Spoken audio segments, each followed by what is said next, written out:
dating. It's very messy. It's not very clear. It's not a fucking contract, okay? But do your best to be mindful about the expectations you're giving and setting. Hey guys, Hector Castillo, Poppy from girlschase.com. Today I want to address the question of whether or not seduction is manipulation. Now my quick argument for this is simple. As long as you are not purposefully lying, a straight up deliberate lie where you say something that is not true, as long as you don't give false expectations purposefully and knowingly, because sometimes you can unknowingly do that or she can come to her own conclusions, and as long as you are seducing for the mutual benefit of the both of you, you are not manipulating women.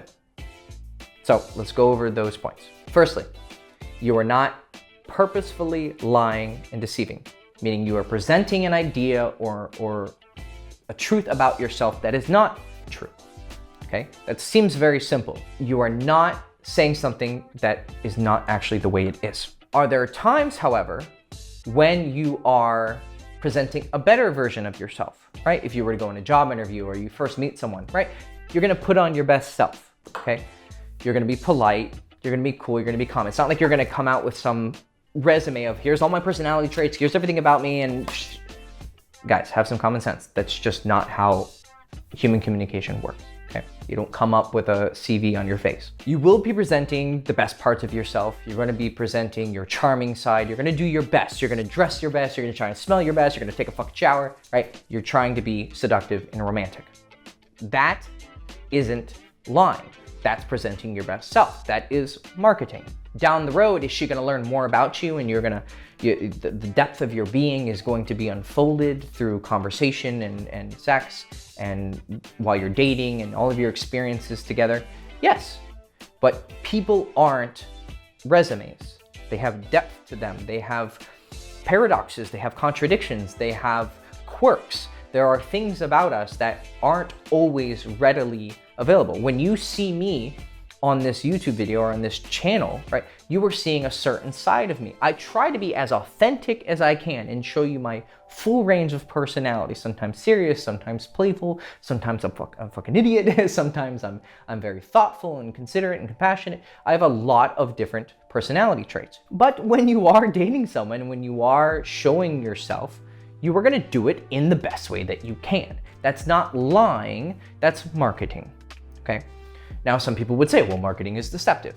It can be, but if you're being honest, that's one ethical restraint that keeps you from being manipulative, okay?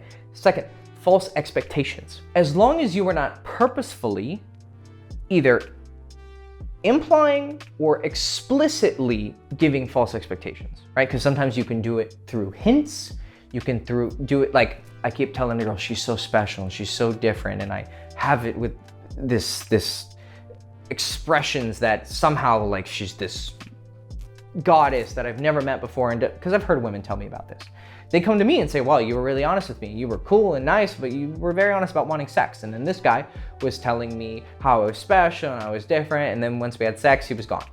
And I was like, well, that is manipulation. That's giving a false expectation and a false reality in order to get what he wanted, which was sex. Or maybe he even meant it, and then once he got sex, he had post-nut clarity, and he was like, oh, actually, this girl's not that special, I was just horny. I don't know the exact specifics, and she could have been misrepresenting the story. But I have heard this before, and I'm sure that's what a lot of people have concerns about when it comes to manipulation, is that they imply or explicitly tell a girl to expect this, and then once they get what they wanted, whether it was attention, sex, blowjob, whatever it was, they got it, and then their use for that person was gone. That is manipulation. That is false advertising, right? Giving false expectations, unrealistic expectations. Sometimes people are stupid, and sometimes people make mistakes, and sometimes they accidentally. And so you need to give a false expectation because they're idealistic and they're hopeful and they have these dreams, and then, you know, reality sets in. That happens too, right? And sometimes that's just collateral damage of dating. It's very messy. It's not very clear. It's not a fucking contract, okay? But do your best to be mindful about the expectations you're giving and setting. But at the same time, you gotta be seductive, okay? Let's try to have some common sense, but we're still going to be ethically serious here, okay? So not deceiving, not giving false expectations. And the third one is we are not doing it at her expense. We're not trying to manipulate her at her expense. Now, some guys might have these experiences where they've heard from the girl because they're in the friend zone, or they heard stories and the girl's like, yeah, you know, I remember this one comment on YouTube. She was like, yeah, I remember this guy when I was 18, he was a little bit older and he kept convincing me to have rough sex and he was grooming me and manipulating me. And now years later, I realized what he was doing. And I was like, okay, maybe, but maybe she was enjoying that rough sex. Maybe she was enjoying that experience. And then now years later, she's retroactively looking back and saying, oh, that's manipulation. He was taking advantage of me, okay? We need to be, we should be compassionate and empathetic, but we also need to be fucking honest, okay? She was enjoying it.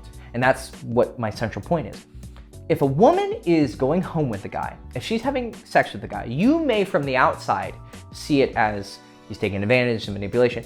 Look, if she's a fucking adult, she can make her own decisions. Because when you start to go into the territory of making the guy wholly responsible for the actions of himself and the girl, you are taking away the woman's free will. In philosophical terms, you're taking away her agency. And doing that is just as insulting as someone manipulating her, because you are saying she is not capable of making her own decisions. Are those decisions sometimes not to her benefit? If she's going out every weekend and getting shit-faced drunk and sleeping with a new guy, maybe that's what she wants to do, and she's an adult and can choose to do that. Are those the best decisions for her overall mental health and her romantic experiences, and maybe is she sometimes going with the wrong guys? Yeah, but she chose to do that, and she was enjoying it to some extent. It's not like sex is a one-way street where the guy's just getting pleasure, right? A lot of girls are not having good sex, I realize that, and guys really do need to work on their sex game, but she got wet, she got dick down, and she enjoyed it. And especially if she was seeing him more than once, you at some point need to put the blame on the girl for choosing to make the choices that she made. So stop taking away women's agency by implying that seduction and pickup is manipulation, because as long as you're not purposefully lying or giving false expectations, it is not manipulation. Furthermore, the third definition of manipulation was for your benefit and her loss, and now we know that women are enjoying it, right? They are part of the process. Now, a further question. I think that totally answers the question of whether or not seduction is manipulation. It can be, but it's not, and that's not what I'm teaching. Do I think that men, lovers of women, have a responsibility to go above and beyond that? I would say to a certain degree, yes, right? I teach men to leave women better than they found them, right? And sometimes that's going to mean cutting off a woman who maybe you can tell she's getting way too attached, right? And I've even told those girls, look, I think things are getting too serious. And she said, look, I know you're not gonna get serious with me. And yes, I do have feelings for you, but I'm choosing to come have sex with you. I've had that literal conversation with girls. Now, even then, do I think that it's better for me to cut it off because I think that they are just too attached and they're too much in their feelings and they're not seeing what's best for them? Yes, and I have cut them off, right? And other times I didn't. I was like, well, look, she wants to keep sucking my dick, and I've been very honest with her and open with her. That's on her, okay? And she's obviously enjoying it to some extent. But do I think that men should have the ethical principle of leaving women better than they found them? Yes. And how that expresses itself in your romantic relationships, 1,000 different ways, right? But if you just have that idea of I want to leave her better than I found her, right? You want to teach her. I remember once I dated this very extreme activist feminist, and what ended up happening was I was the antithesis of everything that she stood for, right? But she still was attracted to me, and she still liked my personality, and she saw there was depth to me, and we started having sex, and we started kind of dating, and we would have threesomes, and we would have this fun time together. And what ended up happening was she even told me explicitly, she said, I really hated men before I found you. And what's ironic is that I was everything that she hated about men that she thought. But then after we stopped seeing each other, she gained a respect for herself. She gained a higher regard for herself. She stopped hating men so much. She wasn't angry with men because she realized that she was sometimes putting too much blame on men and not enough blame on herself for having responsibility for her dating life. And she said, you totally changed my approach to dating. You totally changed the way that I saw men in relationships and sex, and I want to thank you for that. So that was me leaving her better than I found her.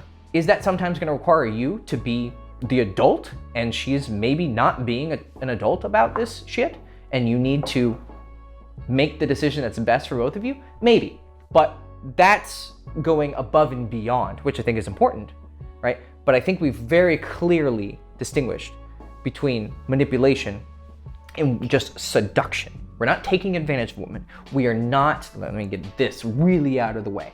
We are not Jedis. I do not have an ability to go and you suck my dick, okay? Sometimes I wish I would, right? But I don't, okay?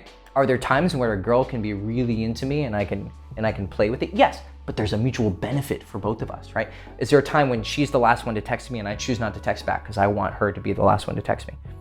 That's playing the game. It's not manipulation. It's not like I'm pulling some emotional string that's like forcing her to text me back because he's not texting me as much as the other guys and is so thirsty for me and he's not texting me 10 times a day, right? No, I'm just playing the game. I'm just being an attractive guy. I'm being a high value guy. That's what seduction is. That's what game is. Making ourselves high value, making ourselves more sexy, expressing ourselves in sexy ways, grooming ourselves, improving ourselves. That's what seduction is, and learning how women think and what they want. But if we're learning what they want and giving them what they want, that's not tips and tricks to get her panties down on the floor. It's giving her what she fucking wants, which is a two-way mutual benefit. So it is not, by definition, manipulation. Okay, so as long as you're not lying, as long as you're not deceiving, as long as you're doing it for your mutual benefit and not taking something at her expense, and you're not a fucking Jedi, right? And I know it doesn't have to be said, but maybe for some of you, and you're not forcing anyone to do anything, right? You're not manipulating anyone, okay? So be fucking adults. You have responsibility, and so does she, and you can both make your own fucking decisions, and you have to accept them. Cool. Hector Castillo, Poppy from girlshace.com. Hope you enjoyed the video. If you like what I teach, and you like the way that I approach dating and relationships and romance, then subscribe, like the video, ring the bell. If you want to learn a process that is not manipulation, it is just learning how the dating process works, how to meet a girl, how to ask for her phone number, how to get her on a date, how to have conversations that create a bond between you two, and to also make her horny for you, right? It's not like you say one word and she's horny, right? It's a longer process than that, because if it was that easy, trust me, every guy would be buying that product where you just say these 3 words and she's wet, right? But that's not how it works. It's a process and you have to become the guy who she wants to go home with. But if you want that process that you're gonna have to work for and learn, but we give you a much quicker way to get there because we've tested it and we've experienced it, then check out the description below and there's a course called One Date. Get that and you'll learn the process for getting girls in a cool, ethical way where you're still getting pussy and you're still getting relationships and you're having a good time. Cool. Again, Hector Castillo, Poppy from girlshace.com. Hope you enjoyed the video. Ciao.